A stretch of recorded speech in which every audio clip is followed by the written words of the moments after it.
తల ప్రాణం తోకకొచ్చుడు అంటే ఏంటిదో నాకు మొన్న అర్థమైందండి. దేని గురించి అంటారా? అదే అండి, మొన్న పండుగ అయింది కదా, ఇద్దరు పిల్లలను తీసుకొని ఇంటికి వెళ్తే బా, పిల్లలతో ఇంటికాడ ఉండడం అంటేనే మామూలు విషయం కాదు. ఇంకా ట్రావెలింగ్ అంటే అమ్మ, నాకైతే ఫుల్ అదైందండి. మా చిన్న పాప ఏమో కానీ పెద్ద పాప అయితే మస్తు ధూమ్ ధూమ్ చేసిందండి. ఇక పిల్లలు అంటేనే అంత కదా అండి.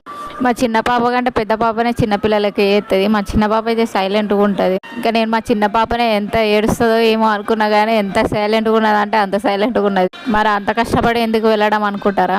ఏంటండి, సంవత్సరానికి ఒకసారి వస్తుంది పండుగ. అది మన పుట్టిన మన ఊళ్ళో జరుపుకుంటేనే బాగుంటుంది. మనం బతకడానికి వచ్చిన కాడ ఎవరు ఉంటారని మనకు తెలిసిన వాళ్ళు. అదే మన ఊళ్ళో అయితే మన చుట్టాలు, మన చుట్టుపక్కల వాళ్ళు అందరూ ఉంటారు, సంతోషంగా చేసుకొని రావచ్చు. కానీ పండుగ మాత్రం మస్తు ఎంజాయ్ చేసినామండి. ఎంజాయ్ చేసిందంతా ఈడికి వచ్చినాక బయటపడ్డదండి. మా చిన్న పాపకు ఫుల్ ఫీవరు, కోల్డ్, దగ్గు అన్నీ వచ్చేసినాయి. అక్కడ ఎంజాయ్ చేసేది మొత్తం నాకు ఇక్కడ అయిపోతుంది.